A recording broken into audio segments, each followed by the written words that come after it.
Nous sommes les ancêtres de ceux qui ne sont pas encore nés. De Nirina Ralanto Aritsimba, lu par l'auteur. Le dauphin. Brian a 11 ans. C'est dimanche. Son père et lui sont assis à califourchon sur l'eau. Ils attendent en admirant l'horizon et sa promesse de belles vagues à venir. Soudain, alors que le calme s'était installé et que la cadence des vagues s'était ralentie, jaillissant de l'eau devant eux, un dauphin d'au moins la taille de Brian. Brillant d'un gris parfait, il dessine une courbe majestueuse, là, juste devant eux, comme venant célébrer le duo du père et du fils recueillis devant cette nature, ce tout avec lequel il communie par l'art du surf. Le père dit alors à son fils : « Il vient nous rappeler que nous faisons partie de ce monde. Il vient nous dire que nous sommes à notre place ici, que tous nos efforts pour nous fondre dans la force de l'eau en valent la peine, mon fils. Si la force humaine s'unit à celle de l'eau, le dauphin le sent et vient manifester sa présence pour communier avec nous. »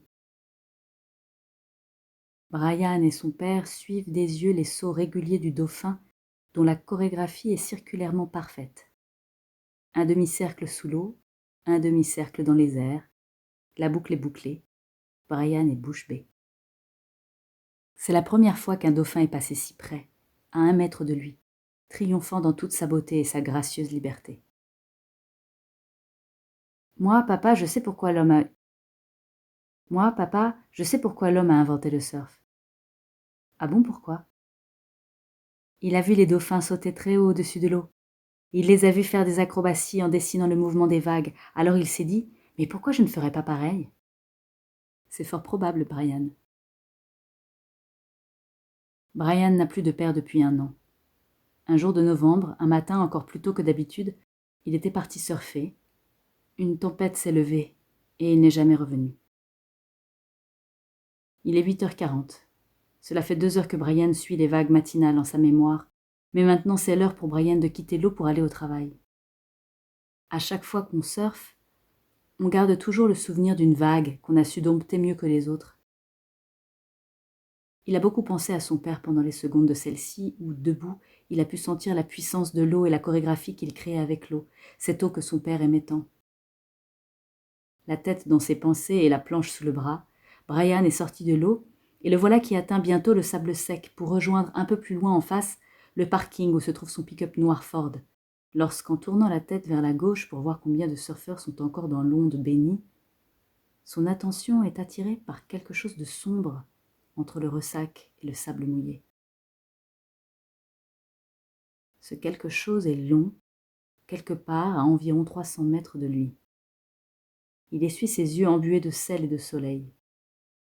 Mais qu'est-ce que c'est que cette tache qui frétille au loin ? Comme aimanté, Brian se détourne du parking pour marcher dans la direction du frétillement. Il s'avance en clignant des yeux, la main en visière pour repérer les contours de la chose qui semble échouer au bord de l'eau.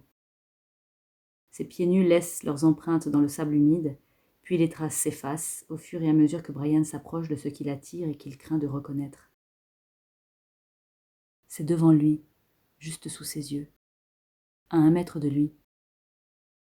Brian est debout dans le sable mouillé qui brille. À ses pieds gît un dauphin.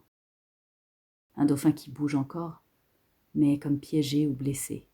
Un dauphin échoué, comme à moitié paralysé. Bloqué dans 2 centimètres d'eau sur le bord de la plage, il se tortille. Premier réflexe de Brian, pousser le dauphin pour l'aider à regagner les profondeurs. Mais il reste impuissant devant l'animal terriblement lourd et imposant. Le dauphin est énorme, il fait quasiment sa taille. C'est alors que, pour la première fois depuis 20 ans, Brian se remémore d'autres paroles de son père. Et quand ils sentent la fin approcher, les dauphins s'échouent eux-mêmes en rampant sur la plage. Et, solitaires, loin des leurs, ils y attendent la mort en silence. Un dauphin sortit de l'eau, remuant imperceptiblement à chaque fois que la fin d'une vague vient balayer ses flancs de cette eau qu'il connaît et qu'il a décidé de quitter. Un dauphin venu lui-même s'échouer, s'allonger sur le bord de la plage comme sur son linceul, pour se laisser mourir. À la date anniversaire de la mort de son père. Il est 9 heures. Brian devrait quitter la plage pour aller à son travail. Il va être en retard. Mais il est là, debout, le regard perdu vers l'horizon qui devient flou sous ses yeux rougis par le sel, le soleil et ses larmes d'enfant. Il sent le vent qui caresse sa joue humide. Il est là, debout, les pieds nus, dans quelques centimètres d'eau, où se meurt un dauphin de l'océan Pacifique.